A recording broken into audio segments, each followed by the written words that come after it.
नमस्कार, विनायक घाया स्टडी या यूट्यूब चॅनलवर आपल्या सर्वांचे सहर्ष स्वागत आहे। विद्यार्थी मित्रांनो, या चॅनलच्या माध्यमातून आपण वेगवेगळ्या स्पर्धा परीक्षांसाठीचे व्हिडिओ करत आहोत। तर त्यामध्ये आपण मागचा जो व्हिडिओ होता भाग 1 त्यामध्ये आपण नियुक्त्यांसंबंधीची माहिती पाहिली होती। त्यामध्ये केंद्रीय त्याचबरोबर सैन्य दलातील प्रमुख यांची माहिती पाहिली होती। आजच्या व्हिडिओमध्ये आपण राज्यपाल आणि वेगवेगळ्या घटक राज्यांचे मुख्यमंत्री यांची माहिती पाहणार आहोत। तर त्या अगोदर आपल्याला राज्यपाल या पदासंबंधीची माहिती थोडक्यात पाहूया, जी आपल्या परीक्षेसाठी अतिशय उपयुक्त आहे। पोलीस भरती असेल किंवा एमपीएससीच्या परीक्षा असतील, या सर्व परीक्षांसाठी ही माहिती अतिशय उपयुक्त आहे। तर राज्यपाल हा घटक राज्यांचा घटनात्मक शासन प्रमुख होय।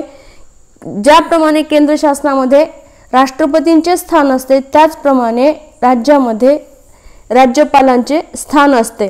म्हणजेच काय, घटक राज्यांचा घटनात्मक प्रमुख डॅश डॅश यांना म्हटले जाते। असा जेव्हा प्रश्न विचारला जातो तेव्हा त्याचं उत्तर राज्यपाल असे येतं। त्यानंतर राज्यपाल हे घटक राज्यांच्या कार्यकारी मंडळाचे एक महत्त्वाचे घटक होत। राज्याच्या कार्यकारी मंडळात कोणाकोणाचा समावेश असतो, तर त्यामध्ये राज्यपाल, मुख्यमंत्री आणि मंत्रिमंडळ यांचा समावेश असतो। राज्यपाल हे घटक राज्यांचे कार्यकारी प्रमुख असतात, त्याचबरोबर ते घटनात्मक प्रमुख देखील असतात।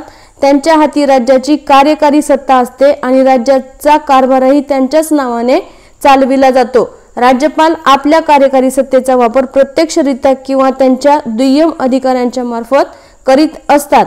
आता राज्यपाल पदासंबंधीच्या आपल्या परीक्षेच्या दृष्टीने काही महत्त्वाच्या नोंदी आहेत, त्या पाहूयात आपण। भारतीय घटनेच्या कलम 153 अन्वये घटक राज्यांसाठी राज्यपाल या पदाची तरतूद करण्यात आलेली आहे। म्हणजेच भारतीय राज्यघटनेच्या कलम 153 मध्ये राज्यपाल या पदाची तरतूद करण्यात आलेली आहे।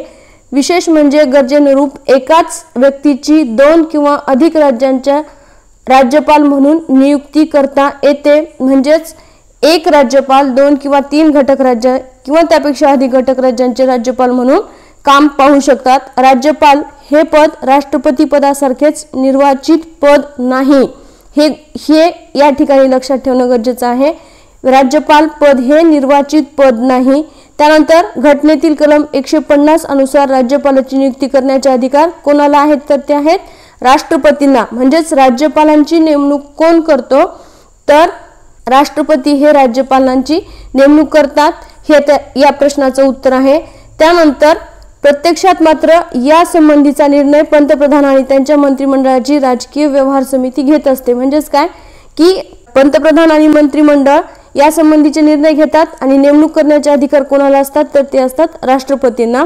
त्यानंतर शपथविधी, राज्यपालांना आपले पद ग्रहण करण्यापूर्वी उच्च न्यायालयाच्या मुख्य न्यायाधीशांपुढे किंवा ते अनुपस्थित असतील तर त्या न्यायालयाच्या अन्य ज्येष्ठतम न्यायाधीशांपुढे शपथ घ्यावी लागते। भारतीय राज्यघटनेच्या कलम 159 मध्ये अशी तरतूद आहे की राज्यपालांना शपथ देण्याचे काम कोण करतात, तर उच्च न्यायालयाचे मुख्य न्यायाधीश किंवा ते अनुपस्थित असतील तर त्या न्यायालयाच्या अन्य ज्येष्ठतम न्यायाधीशांना ही शपथ द्यावी लागते। राज्यपालांचा कार्यकाल हा 5 वर्षांचा असतो, परंतु तदनंतरही त्यांच्या उत्तराधिकाऱ्याने पद ग्रहण करेपर्यंत तो आपल्या पदावर राहू शकतो। वस्तुतः राज्यपाल राष्ट्रपतींची मर्जी असेपर्यंत आपल्या पदावर राहू शकतात। त्यानंतर कलम 156 मधील तरतुदीनुसार राज्यपालास आपल्या पदाचा राजीनामा द्यावायचा असल्यास त्यास तो राष्ट्रपतींकडे द्यावा लागतो। म्हणजेच राज्यपाल आपला राजीनामा राष्ट्रपतींकडे देतात। त्यांना शपथ देण्याचं काम उच्च न्यायालयाचे मुख्य न्यायाधीश करतात किंवा ते अनुपस्थित असतील तर इतर ज्येष्ठतम न्यायाधीश करतात। त्याचबरोबर त्यांचा कार्यकाल हा 5 वर्षांचा असतो किंवा राष्ट्रपतींची मर्जी असेपर्यंत ते त्या पदावर राहू शकतात। त्यानंतर त्यांचं वेतन, राज्यपालास दरमहा 3,50,000 इतके वेतन, तसेच इतर भत्ते, निवासस्थान इत्यादी सुविधा उपलब्ध असतात। आता आपण वरती एक म्हटलं होतं की एकच व्यक्ती 2 किंवा अधिक राज्यांचे राज्यपाल असतात, तर मग अशा वेळी त्यांच्या वेतनाच्या संदर्भातली काय तरतूद आहे, तर त्यामध्ये एकच व्यक्ती 2 किंवा अधिक राज्यांचे राज्यपाल पद भूषवित असेल तेव्हा त्यांच्या वेतन व भत्त्याचा खर्च संबंधित राज्यात विभागून दिला जातो। म्हणजेच ती घटक राज्य तो खर्च विभागून घेत असतात। ही झाली राज्यपालांसंबंधीची माहिती। त्यानंतर आपण मुख्यमंत्र्यांसंबंधीची माहिती पाहूया।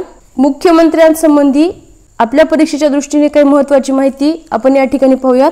केंद्रीय मंत्रिमंडळाप्रमाणेच घटक राज्यांचे कार्यकारी मंडळ ही संसदीय लोकशाहीच्या तत्वानुसार कार्यरत असते। म्हणजेच ज्याप्रमाणे केंद्र सरकारमध्ये केंद्रीय मंत्रिमंडळ कार्य करते त्याच पद्धतीने राज्य शासनामध्ये किंवा घटक राज्यांमध्ये राज्य कार्यकारी मंडळ देखील कार्य करत असते।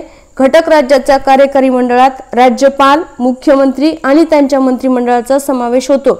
आपल्याला परीक्षेमध्ये रिकाम्या जागा भरा किंवा खालीलपैकी चुकीचा पर्याय ओळखा असा देखील प्रश्न विचारला जातो। त्यावेळेस घटक राज्यांचे कार्यकारी मंडळ आणि मग त्याच्यामध्ये खाली हे 3 पर्याय दिलेले असतात, राज्यपाल, मुख्यमंत्री आणि मंत्रिमंडळ, आणि एखादा पर्याय वेगळा दिलेला असतो। तर तो वेगळा पर्याय आपल्याला शोधून लिहायचा असतो। तर घटक राज्यांच्या कार्यकारी मंडळामध्ये या तिघांचा समावेश असतो, राज्यपाल, मुख्यमंत्री आणि मंत्रिमंडळ। त्यानंतर घटनेच्या कलम 163 अनुसार राज्यपालास त्याच्या कार्यात मदत करण्यासाठी व सल्ला देण्यासाठी मुख्यमंत्र्याच्या नेतृत्वाखाली मंत्रिमंडळाची तरतूद करण्यात आलेली आहे। भारतीय राज्यघटनेच्या कलम 163 मध्ये मुख्यमंत्री आणि त्यांच्या मंत्रिमंडळाची तरतूद करण्यात आलेली आहे। घटक राज्यांच्या शासन व्यवस्थेत मुख्यमंत्र्याचे स्थान मध्यवर्ती स्वरूपाचे असते। तो घटक राज्यांचा वास्तव कार्यकारी प्रमुख असतो। राज्यपाल हे घटनात्मक प्रमुख असतात तर मुख्यमंत्री हे वास्तव कार्यकारी प्रमुख असतात। आता मुख्यमंत्र्यांची निवड कशा पद्धतीने होते? घटनेच्या कलम 164 अनुसार मुख्यमंत्र्यांची नेमणूक करण्याचा अधिकार हा राज्यपालास आहे। हा देखील आपल्याला प्रश्न विचारला जाऊ शकतो की मुख्यमंत्र्याची नेमणूक करण्याचा अधिकार कोणाला आहे? तर तो राज्यपालांना आहे। त्यानुसार राज्यपाल विधानसभेत बहुमत असलेल्या पक्षाच्या नेत्याची मुख्यमंत्री म्हणून नेमणूक करतो व मुख्यमंत्र्याच्या सल्ल्याने इतर मंत्र्यांची नेमणूक करतो, म्हणजेच मंत्रिमंडळाची नेमणूक केली जाते। मुख्यमंत्री हा विधानसभेचा अथवा विधान परिषदेचा सदस्य असू शकतो। म्हणजेच मुख्यमंत्री हे विधानसभेचेच सदस्य असावेत असं काही नाहीये, तर ते विधान परिषदेचे सदस्य देखील असू शकतात। अपवादात्मक परिस्थितीत कोणत्याही सभागृहाचे सदस्य नसलेल्या व्यक्तीचीही मुख्यमंत्रीपदी नेमणूक करता येते, मात्र त्यास नेमणुकीनंतर 6 महिन्यांच्या आत विधिमंडळाचे सदस्यत्व प्राप्त करावे लागते। हा देखील आपल्याला प्रश्न विचारला जाऊ शकतो की जर एखाद्या व्यक्तीची मुख्यमंत्री म्हणून नेमणूक झाली आणि जर ती दोन्ही सभागृहाची सदस्य नसेल तर त्यांना किती महिन्याच्या आत निवडणूक लढवावी लागते किंवा विधिमंडळाचे सदस्य व्हावे लागते? तर ते 6 महिन्याच्या आत त्या व्यक्तीला विधिमंडळ म्हणजेच विधानसभा असेल किंवा विधान परिषद असेल त्यांचं सदस्य व्हावं लागतं। त्यानंतर मुख्यमंत्र्यास व अन्य मंत्र्यांना पद ग्रहण करण्यापूर्वी राज्यपालासमोर शपथ घ्यावी लागते। राज्यपाल मुख्य न्यायाधीशांपुढे तर मुख्यमंत्र्यांना राज्यपालांसमोर शपथ घ्यावी लागते। मुख्यमंत्र्यांना जोपर्यंत विधानसभेत बहुमताचा पाठिंबा असतो तोपर्यंत तो पदावर राहू शकतो। अशा प्रकारे ही मुख्यमंत्री आणि राज्यपाल यांच्या संबंधीची आपल्या परीक्षेच्या दृष्टीने महत्त्वाची माहिती आहे। आता आपण विविध राज्यांचे राज्यपाल आणि मुख्यमंत्री पाहूयात। भारतात असणारी घटक राज्य, त्यांचे राज्यपाल आणि मुख्यमंत्री। आता वेगवेगळ्या राज्यांच्या निवडणुका देखील मध्ये झालेल्या आहेत। आपण अपडेटेड माहिती या मध्ये देतच असतो, परंतु जर समजा या उच्च पदस्थांमध्ये काही बदल झाले असतील तर ते आपण डिस्क्रिप्शन बॉक्समध्ये देऊ। त्याचबरोबर आपण आपल्या चॅनलवरती ज्या कम्युनिटी पोस्ट टाकतो त्यावरती देखील देऊ। तसेच आपण आणि जास्तीचे जर बदल झाले तर आपण त्यावरती सेपरेट व्हिडिओ करू। परंतु या जे आहेत पदस्थ तर त्यांच्यामध्ये वारंवार बदल होत असतात, त्यामुळे आपण देखील त्यांच्याकडे लक्ष ठेवून असणं गरजेचं आहे। आता आपण घटक राज्य, त्याचे राज्यपाल आणि मुख्यमंत्री पाहूयात। आंध्र प्रदेश न्यायमूर्ती एस अब्दुल नझीर आणि मुख्यमंत्री आहेत YS जगनमोहन रेड्डी। अरुणाचल प्रदेश चे राज्यपाल आहेत कैवल्य त्रिविक्रम परनाईके, हे लेफ्टनंट जनरल होते आणि मुख्यमंत्री आहेत पेमा खांडू। आसाम गुलाबचंद कटारिया, हिमंता बिस्वा शर्मा हे आसामचे मुख्यमंत्री आहेत। बिहारचे राज्यपाल आहेत राजेंद्र अर्लेकर आणि मुख्यमंत्री आहेत नितीश कुमार। छत्तीसगड बिश्वभूषण हरिचंदन हे राज्यपाल आहेत छत्तीसगडचे आणि विष्णुदेव साय। यामध्ये ज्या राज्यांच्या निवडणुका झालेल्या आहेत नव्याने त्यांचे मुख्यमंत्री, त्याचबरोबर जर समजा राज्यपाल बदललेले असतील किंवा महाराष्ट्रातील संबंधित व्यक्ती जर त्या ठिकाणी त्या पदावर असेल किंवा एखादे चर्चित घटना त्या राज्याशी घडलेली असेल तर त्यामुळे त्यांचे मुख्यमंत्री किंवा राज्यपाल जर चर्चेत असतील तर त्यावरती आपल्याला हमखास प्रश्न विचारला जाऊ शकतो। त्यामुळे चालू घडामोडींकडे लक्ष ठेवणं आपल्याला गरजेचं आहे। गोवाचे राज्यपाल आहेत PS श्रीधरन पिल्लाई आणि मुख्यमंत्री आहेत प्रमोद सावंत। गुजरात आचार्य देवव्रत हे राज्यपाल आहेत आणि भूपेंद्र पटेल हे मुख्यमंत्री आहेत। हरियाणा बंडारू दत्तात्रेय राज्यपाल आणि नायब सिंह सैनी हे मुख्यमंत्री आहेत। हिमाचल प्रदेशचे राज्यपाल आहेत शिवप्रताप शुक्ला आणि मुख्यमंत्री आहेत सुखविंदर सिंग सुखू।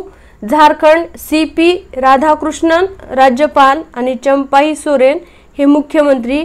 कर्नाटकचे राज्यपाल आहेत थावरचंद गेहलोत, मुख्यमंत्री आहेत सिद्धरामय्या।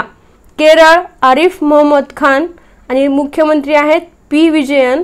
मध्य प्रदेश मंगूभाई पटेल हे राज्यपाल आहेत आणि मोहन यादव हे मुख्यमंत्री आहेत। महाराष्ट्र रमेश बैस हे राज्यपाल आहेत आणि एकनाथ शिंदे हे महाराष्ट्राचे मुख्यमंत्री आहेत। मणिपूर अनुसुईया उइके आणि मुख्यमंत्री आहेत N बीरेन सिंह। मेघालय फागू चौहान राज्यपाल, कॉनराड संगम हे मुख्यमंत्री। मिझोराम डॉक्टर हरिबाबू कंभमपती पू लालदुहोमा। नागालँड यल गणेशन राज्यपाल आणि नेफ्यू रियो हे मुख्यमंत्री। ओडिशा रघुवर दास राज्यपाल आणि नवीन पटनाईक हे मुख्यमंत्री आहेत। पंजाब बनवारीलाल पुरोहित राज्यपाल आणि भगवंत सिंग मान हे मुख्यमंत्री आहेत। राजस्थान बलराज मिश्रा राज्यपाल, भजनलाल शर्मा मुख्यमंत्री। सिक्कीम लक्ष्मण प्रसाद आचार्य राज्यपाल आणि PS गोले उर्फ प्रेमसिंग तमांग हे मुख्यमंत्री आहेत। तमिळनाडू RN रवी राज्यपाल, MK स्टॅलिन मुख्यमंत्री। तेलंगणाचे राज्यपाल CP राधाकृष्णन, A रेवंत रेड्डी हे मुख्यमंत्री आहेत। त्रिपुरा इंद्रसेना रेड्डी नल्लू राज्यपाल आणि डॉक्टर माणिक सहा मुख्यमंत्री। उत्तर प्रदेश आनंदीबेन पटेल राज्यपाल आणि योगी आदित्यनाथ हे मुख्यमंत्री आहेत। Uttarakhand lieutenant general Gurmeet Singh Pushkar Singh Dhami. Paschim Bengal doctor CV Ananda Bose राज्यपाल आणि ममता बॅनर्जी या मुख्यमंत्री आहेत। या ठिकाणी उत्तर प्रदेशच्या राज्यपाल ज्या आहेत त्या आनंदीबेन पटेल आहेत, त्याचबरोबर पश्चिम बंगालच्या मुख्यमंत्री ममता बॅनर्जी आहेत। यावरती देखील आपल्याला प्रश्न विचारले जाऊ शकतात की कोणत्या राज्याच्या राज्यपाल या महिला आहेत किंवा कोणत्या राज्याच्या मुख्यमंत्री या महिला आहेत, मासे किती राज्य आहेत, असे देखील आपल्याला प्रश्न विचारले जाऊ शकतात। त्यामुळे महिला राज्यपाल किंवा महिला मुख्यमंत्री कोण आहेत हे माहित असणं देखील गरजेचं आहे। त्यानंतर संघ राज्य प्रदेश म्हणजेच केंद्रशासित प्रदेश त्यांनाच लेफ्टनंट गव्हर्नर असे म्हणतात किंवा प्रशासक असं देखील म्हणतात। आणि काही केंद्रशासित प्रदेशांना मुख्यमंत्री देखील आहेत, तर ते कोणते कोणते आहेत तर ते पाहूया। अंदमान आणि निकोबार चे उपराज्यपाल आहेत देवेंद्र कुमार जोशी।